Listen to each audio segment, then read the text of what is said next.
This week's parsha, Parshas Bo. Yom Hashem el Moshe. Bo el Paro. Come to Paro. Why should you come to Paro? Ki ani ichbarti es libo. Es leiv avodov. I've hardened his heart, the heart of his servants. L'man shisi ososa elu b'kiro, for the specific purpose of placing my signs in his midst.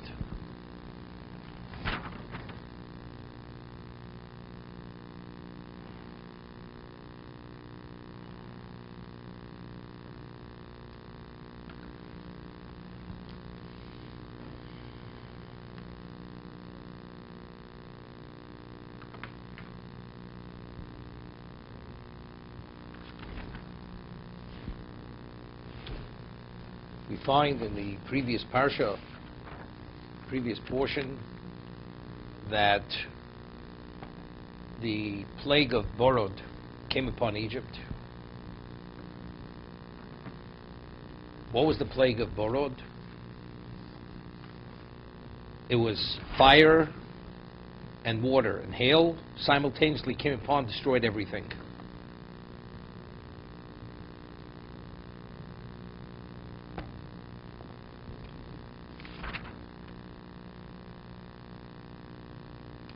The Torah tells us, "Vayi borod ve'esh mislakachas b'soch haborod." Kovid mode. It was hail, and fire was intermingled together with the hail, very heavy. Which never came upon Egypt from the time it was established as a nation. So Rashi explains, cites the Medrash, regarding the plague of Borod, of hail, nes b'soch nes. It was a double miracle.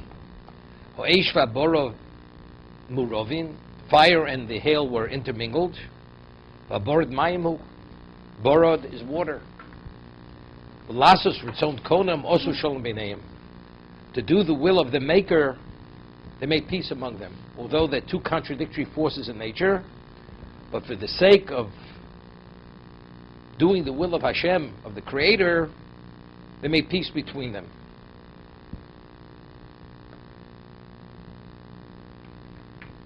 Vayishno Paro v'yikra l'Moshe v'Aaron. Paro sent and he called for Moshe and Aaron. V'yom aleim chotosi apam. And he said to them, I've sinned this time. Meaning, until now I didn't sin. But this time, I clearly sinned. Hashem ha-tzadik v'ani v'ami ha-rishoim. God is the tzaddik, and I and my people are evil. This proves that we're evil. God is the tzaddik. He never reacted to any of the previous plagues to this degree. There was the orov, there was the predator animals. They were terrified and immediately summoned Moshe, remove this from us, whatever they were. But he never openly admitted that he saw it wrong, that he and his people are evil and Hashem's the tzaddik. So we had explained, we had said, Rabbeinu Bachya writes that every king of Egypt, the title was Paro, the Pharaoh. That was the title of the monarch. Pharaoh, whatever way he was identified as the individual. But the title of the monarch of Egypt was Paro. Why Paro? So he explains that the Egyptians believed that nothing exists outside the realm of the physical. There's no such thing as a spiritual realm. The value of the power is only to maintain the physical. Nothing exists. Nothing has relevance to existence, only what's physical.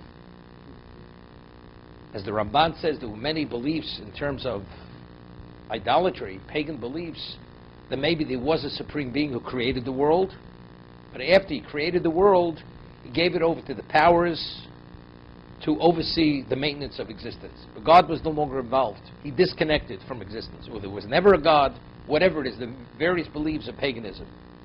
But what is existence? Everybody agrees. What was the Egyptian belief? Everything is limited to the physical. The deity is a power which only has relevance to the physical. Outside of physical, nothing exists. We had explained that Paro had known 70 languages. He was an expert. He was proficient in 70 languages. Yosef knew 71 languages. And initially, Yaakov had told Yosef to take an oath that he will not bury him in Egypt. Why did he make him take the oath? So it's alluded to later, because when Paro allowed Yaakov to be taken by Yosef to Canaan to be buried him in the Mars Machpelah, he says, as you had sworn to your father, I will allow you to take him because you're bound by an oath to your father.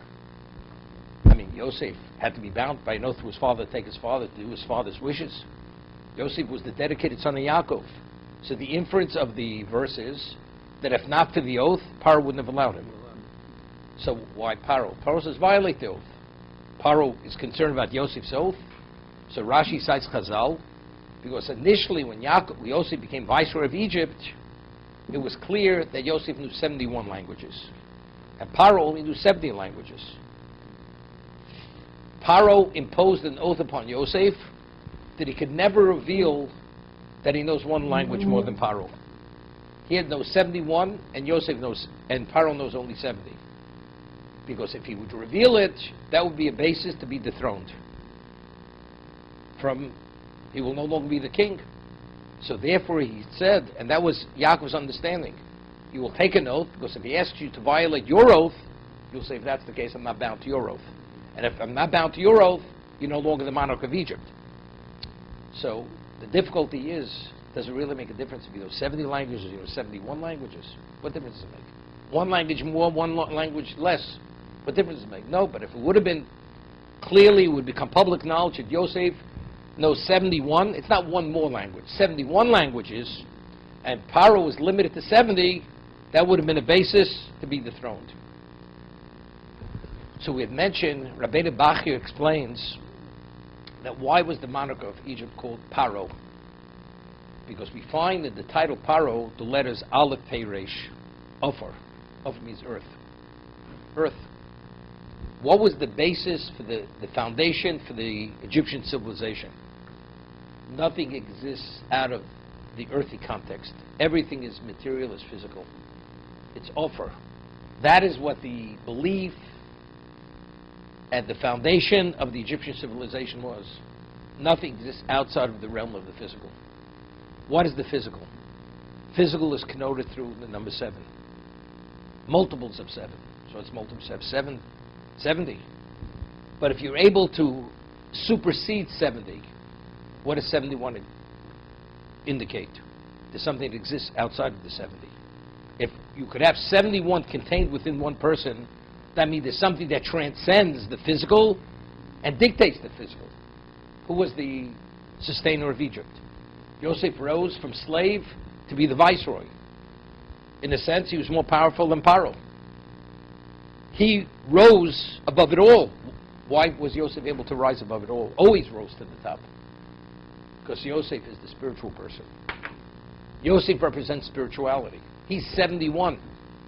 So if it would be revealed that there was such a thing as 71, this refutes the basis for the Egyptian belief. So if that's the case, what does Paro represent? Falseness.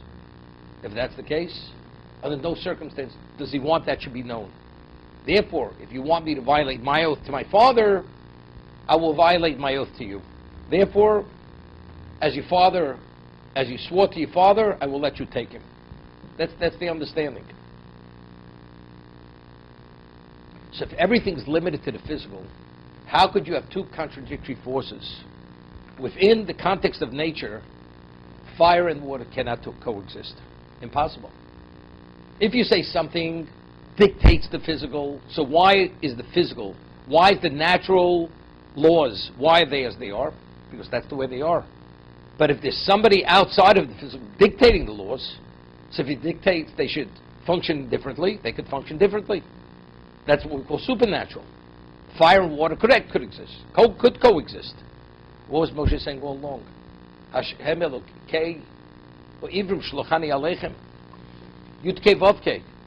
Yud-Kei Vav-Kei is what? Is the infinite God. He's not bound. Physical is finite. God is not finite. God is not bound by anything. God is the one who dictates. If that's the case, and how do we prove this? When hail will come, it's going to be fire and water. This is contradictory forces. All of a sudden now, Paro has an eye-opener. What is it? Hashem HaTzadik. God is the Tzadik. He didn't say Elokei Ho'ivrim HaTzadik. Elokei represents a power. A power. The deities are also called powers. We fought false gods, Elahei Nechor. The pagan gods. It means power. That's all it means. He says, Hashem Hu HaTzadik. God is the Tzadik. Ani v'ami Rishoyim. Because if you could have contradictory forces, that clearly confirms that God is right and we're evil. What we're trying to perpetrate and disseminate and to maintain is false. Hashem HaTzadik. Ani v'ami Rishoyim. Okay? That's why this is the first time Paro spoke as he spoke. Now what happens? After he pleads with Moshe to pray that God should remove the plague of hail. And there were like deafening sounds, thunder, which they couldn't tolerate.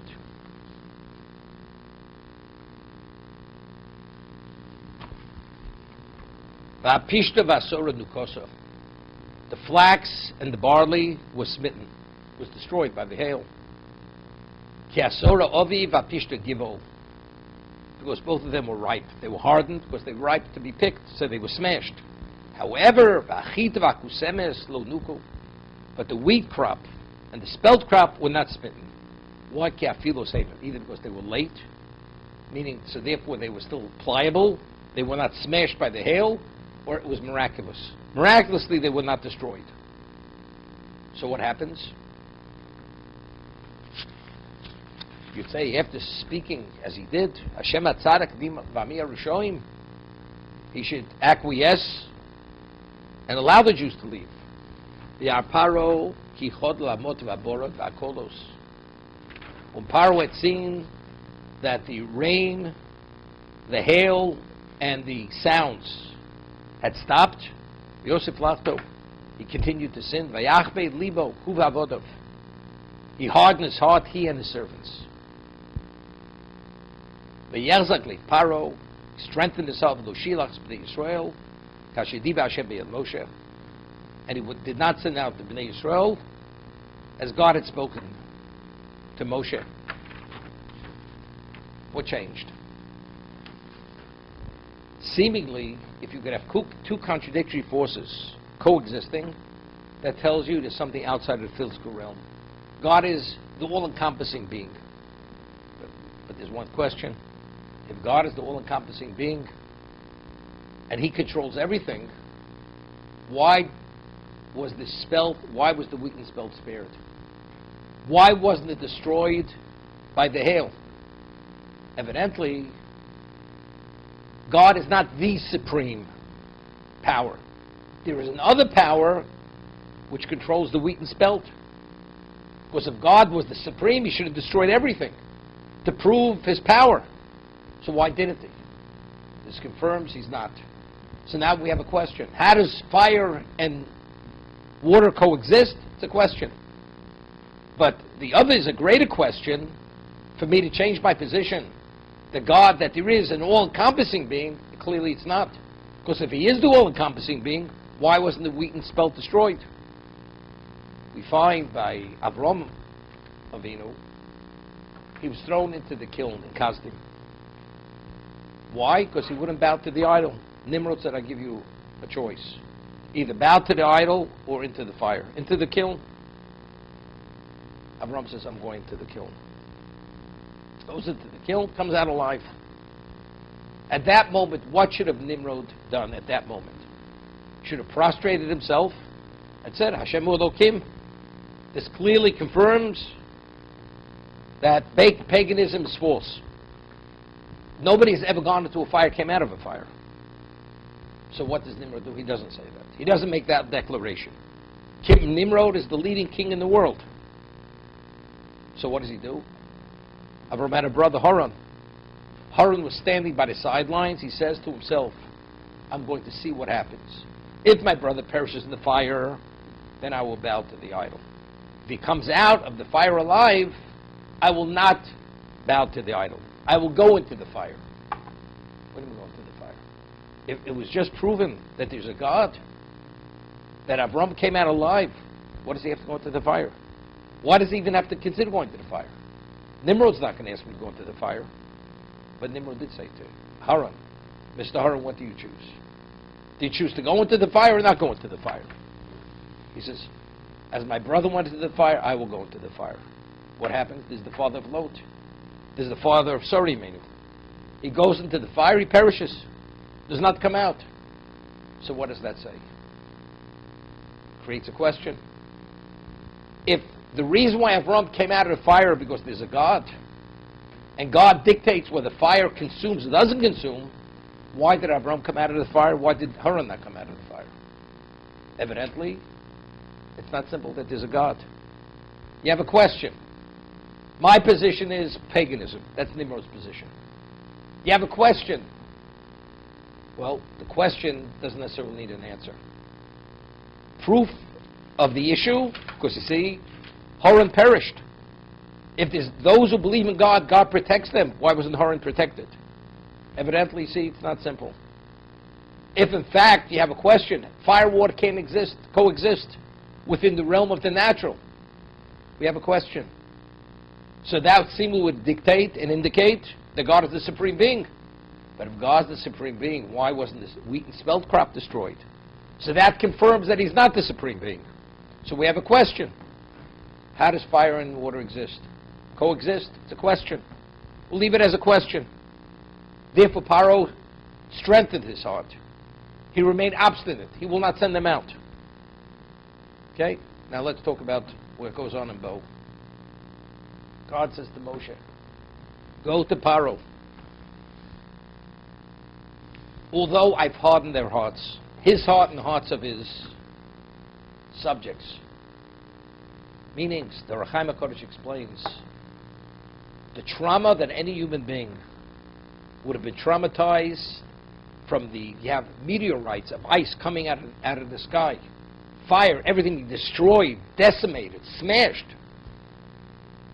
You should be so traumatized whether you believe or not. Just go. I mean, mentally, you can't tolerate it any longer. It's totally subsuming and consuming this. But Paro, he remained strong. How do you remain strong? This is something no human being emotionally, mentally can survive. Forget about physically survive. The answer is, this is out of the ordinary. It's more than out of the ordinary. Humanly, this is an impossibility. Why is he remained internally, emotionally, mentally strong? Because I've given him that inner strength. Him and his subjects. That's why. For what reason? Why? Because in fact, he lets you go. We don't have a context any longer. To bring more miracles, greater miracles. That's firstly. Now, why is it necessary to have more miracles? Why is it necessary? It's interesting. I mean, the Sefarno says it, the Rechaim HaKodesh explains it. We find the first 9 miracles. The first 3 affected the terrestrial level. Right? Dam tzvardei akinim. The water turned to blood. The frogs came out of the water. The earth turned into lice. So God controls this power. The God of the Jews, of the Hebrews, controls the terrestrial level. And then what do we speak about? We speak about the air, the atmosphere. Talk about Dever, Shchin. We speak about that. And then we speak about, what about the heavenly level? Ice coming out of the sky. The wind blowing in the locust. darkness. That's all. This is the atmosphere.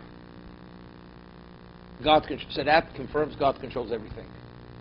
Every level of existence, God encompasses everything. But why is it so important? Because the Jews have to understand that God is more than just a power, but God is the omnipotent being. God is the supreme power. After the hail, the Jews had the same question.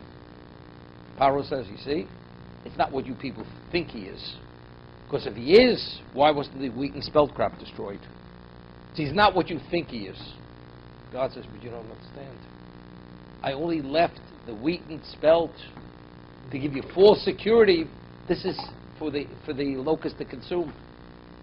Now you understand. God is playing with you. He's toying with you. He's making a mockery of you. God could have destroyed you immediately. When he brought originally the plague on the livestock, you could have perished in the same plague. Why did he allow you to remain? Because he wants you to witness the other miracles, the other plagues. Because it's important for you to understand and for my children to understand. Who am I? So why did I leave the wheat and spelt? To confirm who I am. You know, you always say, a person asks a question, and the question is a phenomenal question. So right away the person says, so what's the answer? Sometimes you have to agonize on a question to appreciate the question, to appreciate the answer. If you don't appreciate a question, and the question doesn't gnaw on you and bother you, the answer is not really appreciated. So it's an answer. But if the question gnaws on you, and you can't live with the question, so what is? The answer is a relief. It's a relief. We have a question. If God is the supreme being, why wasn't the spelt and the wheat destroyed? It's a question. It seems to be a refutation on God. The answer is, there's going to be a rude awakening. It's to pull the rug out from under you, to think you're secure because wheat and spelt is the staple of life. It was there because it is the staple of life to be taken from you. To impact on you, to understand that God is totally in control of life. That God's the one who determines whether you live or die. Because that's why the next plague is what? Is the locust. And what are the locusts eating? They're going to eat the wheat and spelt. Paro couldn't believe it. How's it possible? He's threatening him. So why don't you do it? So why did you leave the wheat and spelt? But when he saw the locust coming, and the whole earth was blanketed, or the sky was blanketed, the sun couldn't even penetrate, what he immediately summons Moshe and Aaron. He's removed this death from us. It's death.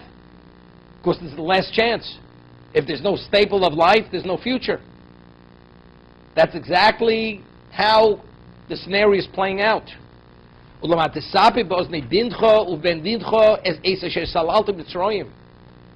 must, all this is for what reason? I should bring more plagues. But it's more than that. How I made a mockery of them. How God orchestrated everything. You should ask the question. It seems to be a refutation, chas v'sholem, that God is the omnipotent being, that He's the supreme being. No, this is all to make a mockery of them. You have the question, but you know what the answer is? It's so it should be there for the locust. That's the answer. And when you hear the answer well, it remains an indelible impression on your belief. God is the supreme being. Hashem, and it's only after you see how I made a mockery of them, Hashem, then you know I am God. Then you will know it.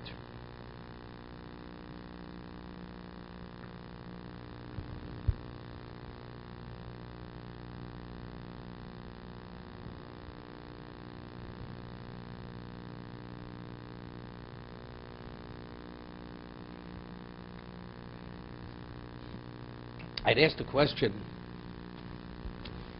the purpose of Moshe going to Paro is two-pronged.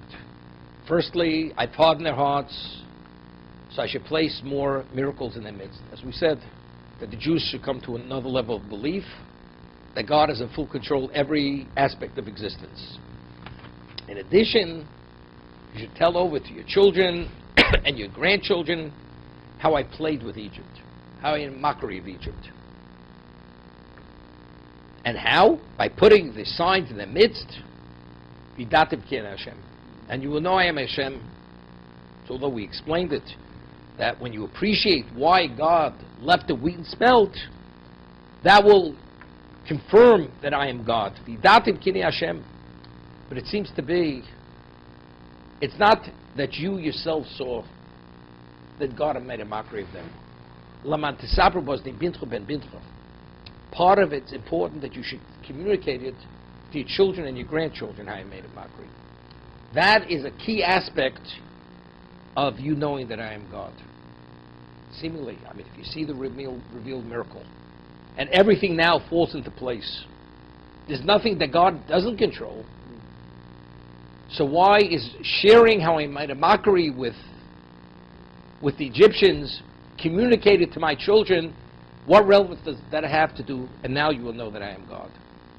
You will know that I'm God because you see I made a mockery of them. That's how you know that I am God. It should be sufficient. But it doesn't say, you should say it over in the ears of your children and grandchildren how I made a mockery of Egypt. And then vidatim ki ani Hashem. Then you will know that I am Hashem. So seemingly you have to be able to appreciate and understand it to the degree that you share it with your children and grandchildren. It's like very often today's day and age, unfortunately, a person says something to their child or grandchild, they say, "Grandpa, do you really believe that to be true?" What do you believe it? Of course it's true. So you have to communicate it in a way without a question. It's convincing. Beyond any, how can you be convincing? You have to believe it yourself and fully internalize that reality to communicate it properly. But if you don't fully appreciate what you believe, you can't communicate it. So what is a confirmation that you truly believe that God is the ultimate? God is the supreme being. That you communicate it properly to your children and grandchildren how God made a mockery of Egypt. And you identify it and you prove it. How each piece falls into place sequentially, why it had to follow that sequence of events. Why what preceded and why what followed. Mentioned, the Rambam rules that tefillah is d'oraisa. The obligation to pray once in a 24-hour period. You should serve him with all your hearts. What is service of the heart? Tefillah, praying to God. So the Rambam's position is, every day, a Jew, once in a 24-hour period, a person has to say the tefillah, the Amidah. Now, what is the format of Amidah? We have the introductory blessings, brachos. We speak about who he is. Elokei Avraham, Elokei Yitzchak, Elokei Yaakov. He's great, he's powerful, he's awesome. Then the second bracha, B'chelka Chaim B'chesed, sustains life with chesed, resurrects the dead, heals the sick, supports the fallen, so on and so forth. You are holy, your name is holy, so on and so forth. Those are the introductory brachos, blessings. Then we make the requests. And how do we conclude? Modim, thanks. We give thanks to Hashem for all he's done for us. He's our God, the miracles, the goodness, so on and so forth. That's the concluding brachos of the Amidah, of the Shemona Esrei. According to Rambam, seemingly, what is serving God with all your heart? Acknowledging who he is. Everything, God, you're everything. Great, powerful, awesome, life, healing the sick, everything. We thank you for everything. So it would seem to be, what would be if a person would omit the center brachos? He makes no request of God. Does he fulfill his obligation of Amidah? The answer is, Rambam says no. Why? So the question is, why not? If Eza Avodah Shebelev, serving God is acknowledging who you are, you're everything, I've acknowledged it. You sustain the living, you heal the sick, you resurrect the dead, so on and so forth. I said it all. What do I have to ask? Give me health, forgive me, give me blessing, give me material. What do we need all this for? Listen to our supplication, Shema Koleinu. Why? I've acknowledged it all. So I said it's the equivalent if you have a vault open with an unlimited amount of wealth in there. And you make an announcement to the public, whoever wants to go into the vault, take as much as you want. Why would a person not want to go? Of course, it's too good to be true. If it be true, everybody would be there. But let's say it's been confirmed it's true, and it's available. Would anybody not go? It's impossible not to go. If in fact God is the one who sustains life, resurrects the dead, and heals the sick, and supports the fallen, and He does it all, how do you not go to ask Him for wealth and health and everything, any need that you may have? How do you not go to Him? So what does that indicate? What is that a confirmation? Evidently, you really don't believe it. You may say it, but you truly don't believe it. So making the request is a confirmation on what you introduced the Amidah with. That He is Mechalkel Chaim B'Chesed. Therefore, the same bracha. Therefore, Rofei Cholim, Rafa'enu, heal me. Whatever we say in the introductory bracha, so we supplicate Him. You that, so do this for me. But if you don't, it tells me it's all purely superficiality. It's all lip service. If in fact you've been impacted by the plagues, revealed miracles, that God is the omnipotent, He's the supreme being, how do you not share with your grandchildren that the God made a mockery of Egypt? Not sharing and not communicating it properly. That only tells you it's not so simple. You fully didn't internalize it. Because if you would have internalized it properly, how do you not pass it on? Now, it's interesting. Lashon HaKodesh, the holy tongue, is every word is very descriptive. Descriptive.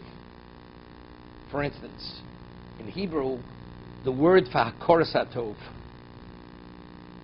for appreciation, is hakoras hatov. Recognizing the good. What does it mean? Recognizing that you're a beneficiary of good. A person who's not appreciative. Why is he not appreciative? Because he doesn't appreciate the good that was done for him.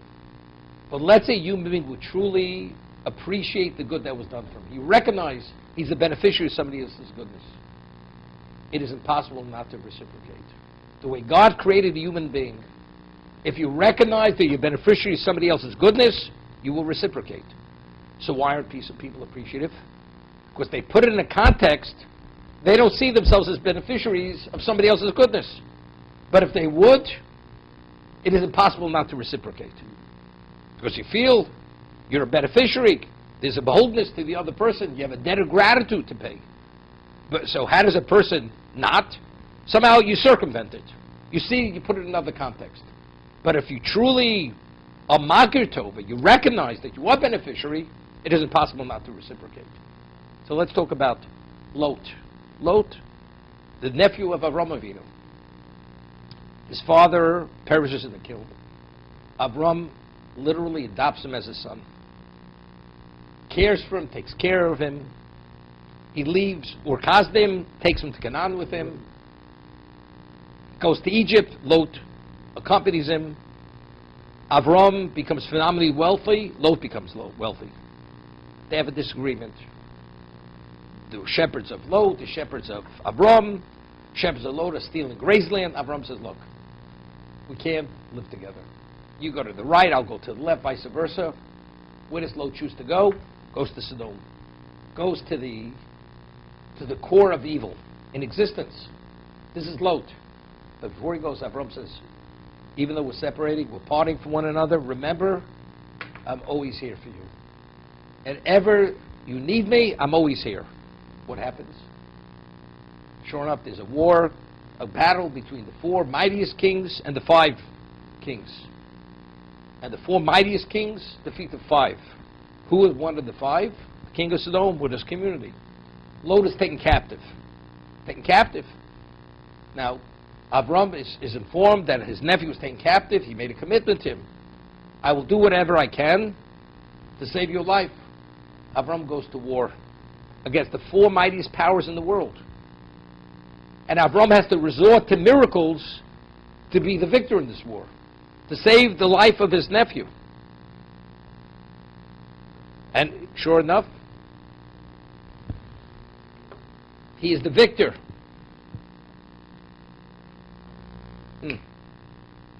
He is the victor. He's the victor, and what happens? He restores everything to Lot. Where does Lot go? He goes back to Sodom. Sodom perishes. Sodom perishes. No. Sodom perishes, and Lot is saved with his 2 daughters. They're in a cave. Lot's daughters believe the world was destroyed. And they say, you realize, if humanity came to an end, if there's going to be a future, we have to give our father wine to drink, and to procreate, to continue to maintain existence, we have to have children from our father. And sure enough, they become both pregnant from their father. 2 daughters of Lot. They become pregnant from their father. And it's a disgrace. It's incest. Because later it was revealed there is a world out there. So the question I asked was, how is it possible all that Avraham Avinu did for his nephew? How could he not share with their father, with his daughters, that they have a special uncle by the name of Avraham? How could he not share it with his daughters? All that Avraham had done for him in his life, his wealth, his life, everything, every aspect of his existence, who does he owe to? He owes to Avraham. How does he not? How does he not share this with his daughters? How could his daughters believe their father survived and their special uncle didn't survive? The answer is he never shared it with them. So what does that say? How could you not appreciate? The answer is Lot was an ingrate. Somehow he put it in a context that he owes his uncle nothing. Nothing. Could you imagine what this is? It's not to be believed. After all that he had done for him and provided in his life, not to recognize who his uncle is, not to share it with his daughters, it's clear he never shared it with them. So you see, but factually he knew what he did for them. He knew what Avram did for him. Totally oblivious. You could see miracles. You could see God made a mockery. Has no effect on your life. Proof of the pudding, how do you not share it? How do you not share it with your children? It's something it's impossible to contain yourself. If actually it resonates within you, how do you not communicate it? If you don't, it's clear. It's an abstract concept. But it has no effect, it has no relevance to your life. Because if it did, there's no way not to share it. Therefore, vidatim ki ani Hashem, if you do share with your children and your grandchildren that have made a mockery of Egypt, that is a confirmation, vidatim ki ani Hashem, that I am God.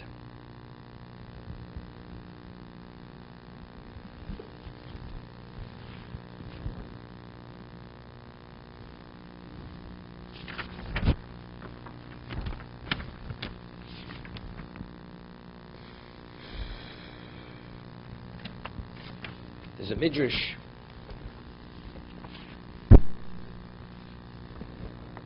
we find there was the plague of darkness. The Torah tells us it was 6 days of darkness. 3 days was ordinary darkness. The second 3 days, the darkness took on a tangible existence.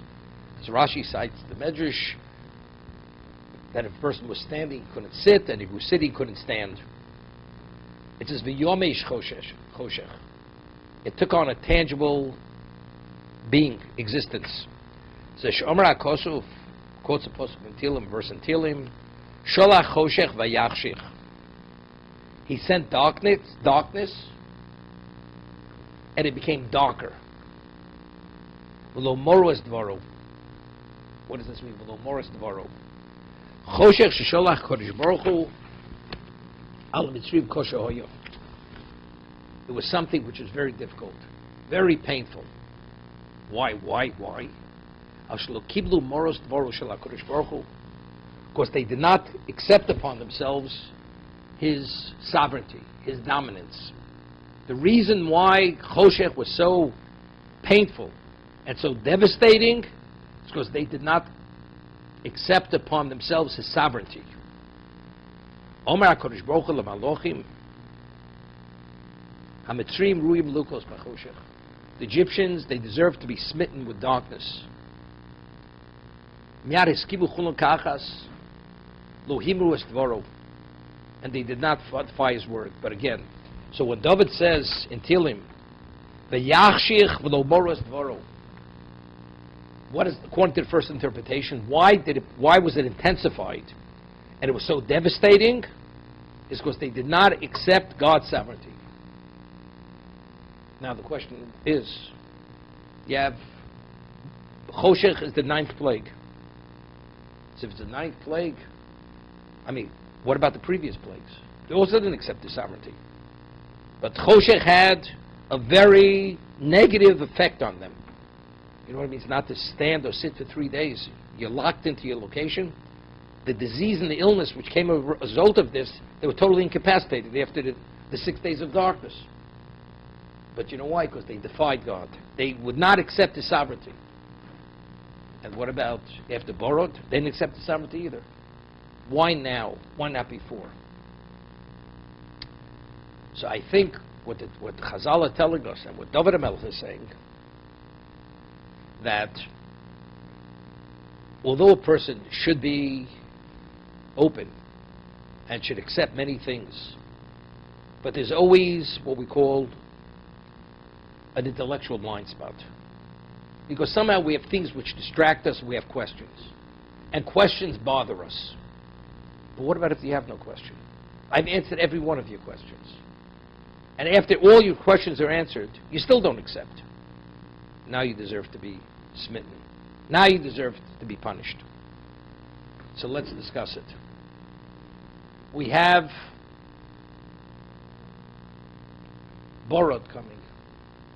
Hailstones. Fire and water intermingled. Things are destroyed, smashed, decimated, burnt. Fire and water. Paro says, Hashem HaTzadik, Ani v'Ami Yerushalayim. Open acknowledgement, God is the Supreme Being. But what happens? But he has a question. If he's the Supreme Being, so why was the wheat and smelt crop destroyed? Evidently, he's not the Supreme Being. So what happens after Arbe? Now he understands in retrospect, why did God leave the wheat and spelt crop? For what reason? To be the rude awakening. To understand that he is in control. But after the locust happens, God has already proven he's in full control. So if he's in full control, how do you not submit now? After the locust, you should have fully submitted. Why didn't you submit? You should have released the Jews. You should have said Hashem Hu Elokim. You should have declared God as the Supreme Being. Now you have no excuse anymore. Because you have no excuse, now you deserve to be smitten. Therefore, that's what David is saying in Tehillim. Because you're not willing to accept the sovereignty, and there are no excuses any longer. Now you will be punished. Therefore, the most devastating effect that came upon the Egyptians was the plague of darkness. That was the second 3 days were intensified. But why? So therefore, there was before they had a reason now, because they didn't believe. They didn't believe God was God. But after the locust, you understand God is God. In retrospect, God is God. He is the omnipotent being. So how do you not submit? You deserve to be punished. Where do we find something similar to this? We find that after we left Egypt, we left Mitzrayim, we're being pursued until the Red Sea, until the Yam Suf. We're stuck. We find ourselves between the Egyptian army and the Yam Suf. Right away, there was a certain segment of Jews, they started to complain. Are there a lack of graves in Egypt? Do we have to die here on the seashore? Moshe Rabbeinu prays to Hashem. Hashem says, now's not time to pray, just travel into the sea. Travel into the sea. Okay? And what they said, are there a lack of graves? So they said to him, why did you take us out of Egypt? Moshe and Aaron, why did you take us out of Egypt? He says, let me speak to God. Prays. God says, just travel. They travel. The sea splits. The Egyptians are destroyed. They sing Oz Yoshir. After Oz Yoshir, they travel. They come to an oasis. The oasis is bitter. They start complaining. We're going to die of thirst. We, our families, our donkeys. After all you've seen, do you think you're going to die? Do you think God took you this far to die? Moshe and Aaron, why did you take us out of Egypt? You took us out of Egypt to die in the desert. God says, take this tree, put it in the water. The water became sweet. And they all drink the water. Okay? No reaction from God. God is not punishing them. What do you mean? This kind of talk, this is disrespectful. After all you've seen, you deserve to be punished. Not a word. They travel further. All the provisions they took out of Egypt, they've exhausted. Moshe and Aaron, did you take us into the desert to die? To die of hunger? Moshe says, no. Let me speak to God. Praise Bismon. The manna falls from Shemaim, from heaven. Okay? Now,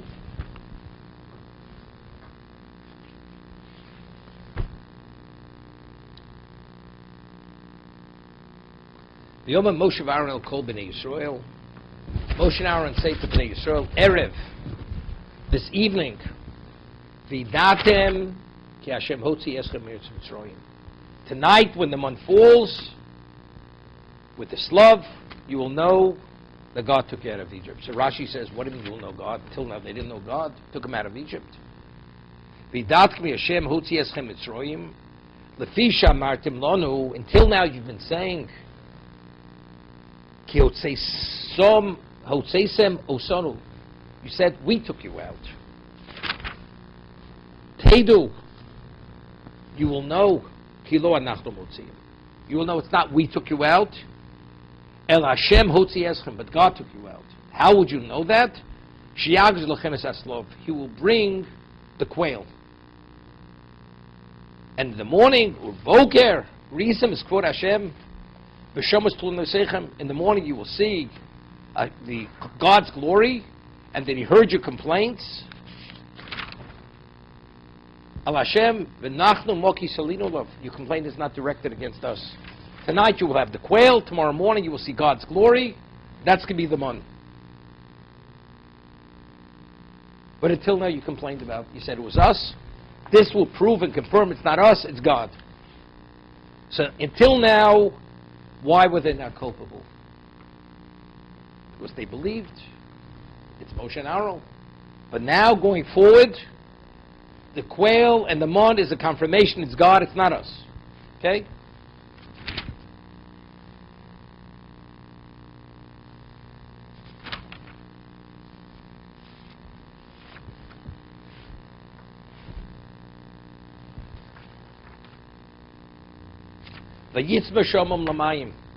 Again, the people are thirsty for water.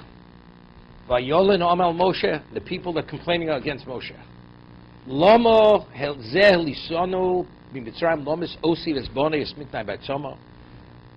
Why did you take me, my children, my livestock to die of thirst?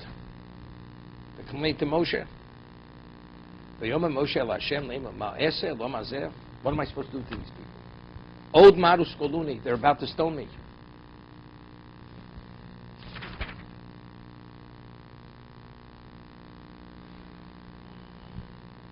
So God says to Moshe, take your staff, strike the rock, and the rock will give forth water. The location was called Masum. Why was it called Masum Rivo? Al Riv b'nei Yisrael. It's because they quarreled. Val Nasosem es Hashem. They tested God. Leim hayesh Hashem b'kembeinu amoyim. Is God in our midst or not? What does that mean? They said, we're dying of thirst.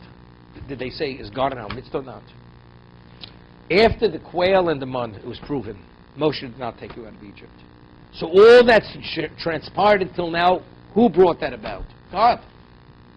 It has nothing with Moshe and Aaron. Do you mean to say God will allow you to die of thirst? So saying that you could die of thirst and complain the way you complained, what are you asking? What are you saying? Where's God? We're thirsty, where's God? What do you mean, where's God? Do you think God is going to allow you to die? You're testing God. So this is already in the front against God. Until now you had an excuse. We thought it was Moshe, we thought it was Aaron. Moshe, Aaron, you're not coming through for us. But after the quail and after the what? After the mun, it was Vidatim. It's God who took you out of Egypt. So what kind of talk is this? We're dying of thirst. Are you testing God? God will provide. Or speak to God, pray to God. He should provide you with water. What are you complaining? We're going to die. This is Al Nasosim Hashem, Lemar Yesh Hashem B'Kirbeinu Moyin. Is God in our midst or not? You're testing God. No excuses any longer. You can't say, I didn't know. It was confirmed. So what happens? They're attacked by Amalek. The nation who doesn't believe in God attacks the ones who say, where is God? Because the way you speak, God forbid, as if there is no God. You're testing God. Same thing with the Egyptians. Until the locust, they had, based on the paganistic understanding of existence, you had a reason to believe or to rationalize and legitimize your position. If God is the all-encompassing being, why was the wheat and spelt crop destroyed? That tells us God is not in full control. Because if he was, he would have destroyed it all. Evidently, there must be another power, which even the God of the Jews cannot overpower that power. But now that we understand, he brings the locust to consume the wheat and spelt, and that's the only reason why he did destroy it. What's the excuse now? There is no excuse. Now, if you don't release them, now when darkness comes, darkness intensifies. There's illness, devastating illness, because you were not willing to accept my sovereignty. Now there's no excuses. If you recognize who I am, how do you reject me? I am the master. I am the one who wills existence. How do you define me? This insolence I will not tolerate. That's the reason why he brought Choshech. That's why he brought this devastating, intensified darkness upon them to punish them. It's interesting. Based on a verse, the Gemara tells us, Kodesh Baruch Hu medakti from tzaddik of kuchot hasara. God is exacting with the tzaddik as much as a hairbreadth. If a tzaddik deviates as much as a hairbreadth, God reigns in on the tzaddik. The ordinary person not. The question is why? The tzaddik was so special.